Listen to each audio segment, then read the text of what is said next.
Good morning, folks. So we are reaching the Hoskote Junction. Oh, so now what I'm planning to do is, wow. First of all, let me capture the scene, man. Wow. Oh, look at this beauty. A newly developed highway with this butterfly exits and roads to get onto the highway.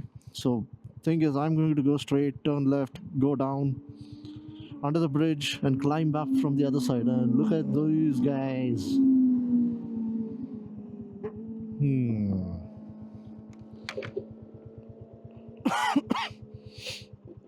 So, this is what my plan is.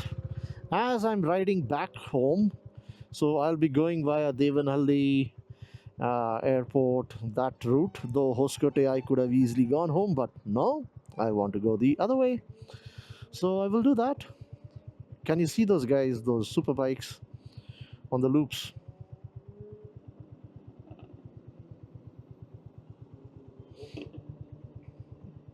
Okay. So my plan is this. Oh, I'm repeating the same thing third time. I did a solo ride, right? Just a couple of weeks back. Not a couple of weeks back in December. So I did solo ride in south of India, covering 2,500 kilometers. And now let me share with you on the fly as I'm riding the different perspectives that I experienced, what went into the different areas of planning, etc., for the solo ride. So again, oh, here they come, super bikes. Woo.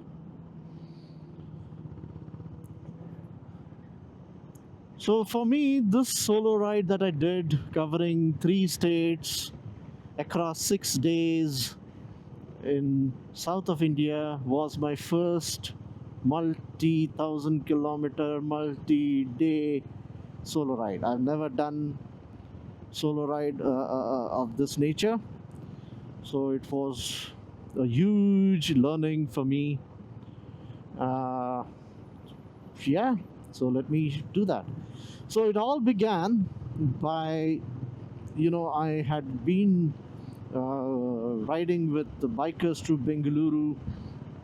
I had been to on the banks of Kaveri on one of the rides, and I said the New Year resolution that I want and I'm making is want to go for a long ride. And I was pretty, sad that I have not done that long ride in 2024. And it so happened, as I finished the ride, on my work front, one of my projects that I was working with kind of wound down. I said, what the heck? I should go for a ride. Not a simple ride. Let me go for a good amount of solo ride. And that's when I kind of made up my mind. Got down on my laptop, started thinking where I can go. For sure, I didn't want to go. Really not in like do some 5,000 kilometers and stuff like that. I needed to take baby steps, and the area where I'm the most comfortable is currently the south of India, because ironically, even after riding 50,000 kilometers that I have done, I have not ridden to the north of India. The most northernmost probably I have gone is when I crossed over into Maharashtra from Goa. That's all. That's the northernmost I've gone on this bike. Ironical. So I decided, okay, let me stick to the south of India, and I started plotting what all routes. And the obvious route that came up was along the coast of India, south of India, right? I mean, that's the obvious thing.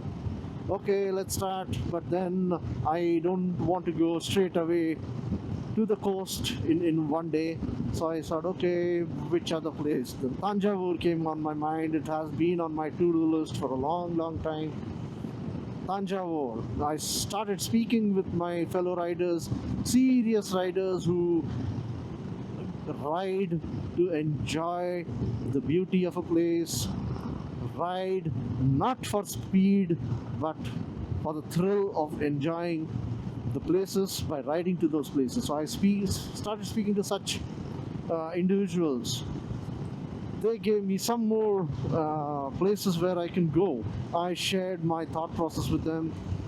So finally, I came up with the route of Tanjavur, Pichavaram, Trankebar, Rameswaram, Dhanushkodi, Kanyakumari, Kolam, Kochi, Palakkad, and back. For sure, I had consciously decided I don't want to go into the mountains this time. So that's the reason I took the route from Palakkad, especially because that is the only route, as I understand, between the huge Western Ghat mountains on the plains, right? So that's how that route was taken. Okay, route kind of decided. There were few other places which I said maybe I will visit. Madurai was one more, but then the biggest negative side for me as a person who likes to vlog, photograph, uh, the main Meenakshi temple in Madurai, you're not allowed to shoot anything. Okay, I can definitely go there to visit the temple from a spiritual standpoint, but my primary aim to go out riding is spiritual to one aspect, but more so on the vlogging. Oh, there goes Porsche. Woohoo. So more on the vlogging photography perspective, right? Hence I dropped Madurai from the plans. Chettinad, the town, oh, I forget the name, where you have the Chettinad architecture. Yeah, there were so many other places which came up, but then for the 6 days that I had in my hand, I said I should take baby steps. Anyway, so the locations are the cities and towns that I mentioned. Those were the places that I zeroed in. Then I came down more on the numbers, facts, figures, brought up an Excel, simply charted out on which day I start from where, reach where, how many kilometers, what is the best time to start off, what is the duration, when to start, when to stop. All those things I charted out on that Excel, figured out where all I need to stay, and that's how I did that. Now, one key thing which I did while planning this, doing Google Maps, is typically during the planned time of day that I am going to travel, that's when I put the time so that the approximate travel duration comes up, right? Because obviously, if you put in early morning as the start of your journey, your travel time would be less compared to what you would do during daytime. So, yeah. So based on when I think I should be starting and reaching the destination, I put those times and got the average numbers of travel time. One thing I had decided, I will avoid traveling at sundown, after sundown, as far as possible. I don't want to do that as far as possible. Of course, when you're traveling long distances, there will be some overlap of sundown, but at least I still consciously decided I'm not going to do that. Secondly, start as early as possible so that you avoid the traffic. You not only cover distance but also reach the destination much early on. You have enough time of the day to explore that particular destination. So everywhere, most of the places, I tried to do that. Yeah, so that were kind of few of the thumb rules, right? Another research that I did is whatever places I'm going, Where are the Honda showrooms or service centers, the big wing service centers? My RSA needs to be in place. My, yeah, AMC to hey, but my RSA needed to be in place. So all those checks I needed to do, and I did those, and that's how I proceeded step by step. Uh, so I had full Excel in my hand. I had the full plan in my hand. The only thing which I didn't do consciously was make any hotel bookings anywhere. Because, first of all, I wanted to be adventurous, is one thing.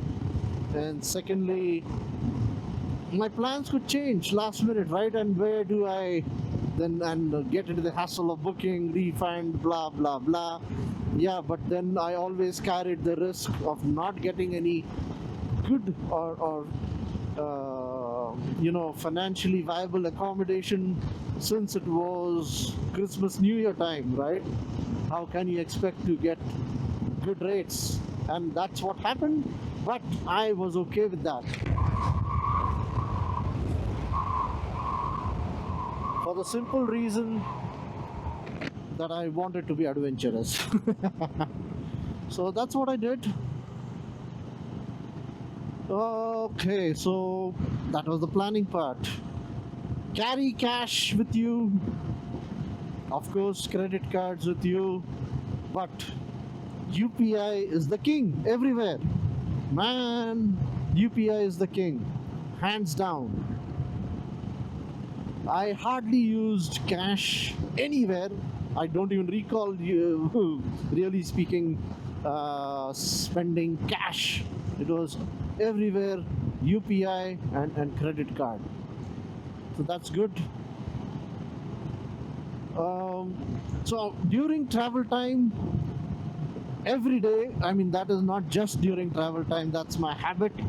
Every day morning when I get up, I do some level of stretching, I do some level of meditation, I do some level of breathing exercises, and boy oh boy, that really helps. And that rule holds true even for the kind of rides that I was doing.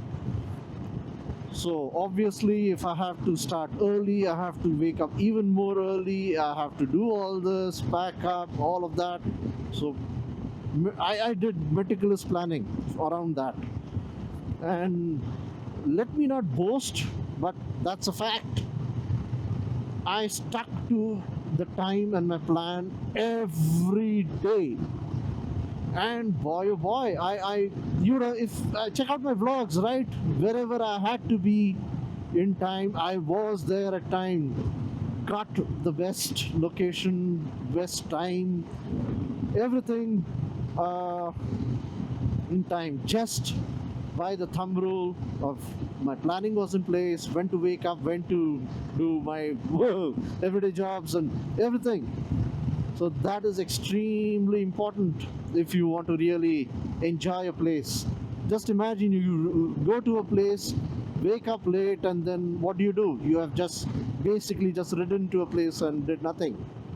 Anyway, that's my opinion. I'm anyways an early riser, so I made it a point to follow this regime, and it definitely paid off. What else? What else? What else? Yeah, I am a safe rider. I am not into speed. I am not an adrenaline junkie. So I kind of maintained a speed of 100 kilometers on an average. I mean, yeah. So that's what I did. No overtaking. I consciously kept reminding myself my ego cannot come in the way of let the bikers who want to speed up be my guest, go ahead. So I consciously kept reminding myself, boss, I'm not here for speeding. I'm here for a very different reason. And I have a lot of people to answer back home. They have put faith in me. I need to repay them in the right way. So that's what I did. Yeah, touch wood. Everything went well, but at the same time, some element of unknown which can happen, but touch wood, nothing happened. But the majority of the ride, if you even see my vlogs, extremely defensive riding. I'm here to enjoy the views, not for speed. Cool. Baki kya? Packing, yeah. That is something which I'm learning. The things that I carried, yeah, frankly speaking, I had overpacked. I was carrying much more stuff, especially around the clothes part of it, with me, which I could have managed to shave off a few, t-shirts and other things. I could have not taken them and still very much survived. And mind you, even if you fall short of things, the places that I was visiting, emergency, you can always buy some stuff, right? So it's okay. It's not that I'm going to remote areas where I have nothing, and then it makes sense to have some extra things with you. But otherwise, yeah, the standard stuff. Otherwise, I was also carrying a tire puncture kit, basic first aid kit, air tire inflator, extremely important, chain lube cleaner, um, all the camera accessories, that's kind of the lifeline, chargers, and cables, you name it. I mean, everything, right? What is required. That was something that had to be done. So, by the way, I use Google Keep as an app, as a checklist for every ride. Hey, there's an aeroplane because we are nearing the airport. Cool, look at that. That's an Indigo, just taken off. Nice belly, tickle, tickle, tickle. So, coming back. So I use Google Keep for as a checklist for what I do. I will put up a screenshot. I mean, but that's very specific for me. But every ride, not just the solo ride, every ride, I go through that checklist and religiously see to it I've not missed anything. Touch wood, till now, I've not missed anything, because obviously, after I go to the checklist, it's very rare that I would miss anything. So that is something, again, I religiously followed while packing, and even during mornings when I'm leaving a location, I kind of went through the checklist always. Hey, rollerblades. Nice.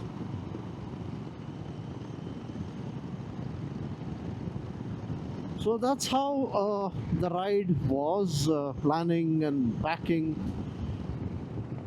So this, not this, but I had borrowed a tank bag from Krishna, the Duo Travelers YouTube channel. So he lent me his tank bag, and that was a huge benefit on the ride. It really helped me, and after that I have bought my own tank bag. Yeah, I didn't get the Rhinox one which Krishna had lent me, but I have garden gears good enough, and I'm liking it. So that's how it was. Otherwise, I was also carrying my my Rhinox Navigator 50 liters bag for all my necessities, and on top of it I had also loaded a duffel bag, and that I was basically using to carry my soiled clothes and all of that. Cool, nice boys. Cool. So that's what I was doing. So how was the ride? Like I said, planning was the key, sticking to the plan was the key, timing was essential, doing some research when some of the places open, close, all of that. Getting hotels which are not obviously financially draining on you. That was fun, right? Searching for hotels. Woo! Cool. I also religiously cleaned and lubed my chain every 500 to 600 kilometers, right? Extremely important from a fuel efficiency point of view, and also, of course, the health of the chain. Yeah, one point I made it a point to fill fuel the previous day of the travel, right? For example, if I'm leaving early morning tomorrow, by evening I would have made my tank full. Rather than going searching for a petrol pump early morning, and then that also breaks the rhythm of your travel. Yeah, once you start traveling, you feel like you have to keep on rolling till logical breaks and all of that. Solo travel, wow, look at the benefits it has got, man. Obviously, I mean, I'm not talking rocket science out here. It's everybody has done this, been there, done that. But from my opinion, from my perspective, freedom to do what you want, stop where you want, because that's very crucial for me. Vlogging, photography, something I like, I would like to stop, document it, and capture it for eternity. That's something you'd never get to do in a group. So that freedom is superb. Freedom to change plans at the drop of a hat. Freedom. I mean, that's the key, right? Beyond freedom, there's nothing else. But it comes slightly at a price. Yeah, accommodation, you can't share it with anyone. Food, to some extent, you can't share it with anyone, so you have to bear all of that expenses. And of course, being alone, especially if you're going to a remote area, you would like to have somebody with you, but it's fine. For the places that I was going to, I was majorly on highways. I was never alone. I was never in remote places. So it was just beautiful. Cool. Carry water. Try to take breaks every 100 kilometers. It can be a short break, it need not be a long break. But I think those are very important points. Talk to people while on the road. Well, I did that so that people are engaged. I am engaged. The boredom goes away. Stretch and do all of that. Yeah, I think it's been a long video probably now. So do comment, like, share this video. Subscribe to Cruising with Lens. Yes, you need to do it. And I'm going to make more rides like this. I mean, when I say like this, it either can be solo or exploratory stuff, and loving it. So catch up, guys. Love it. And bye.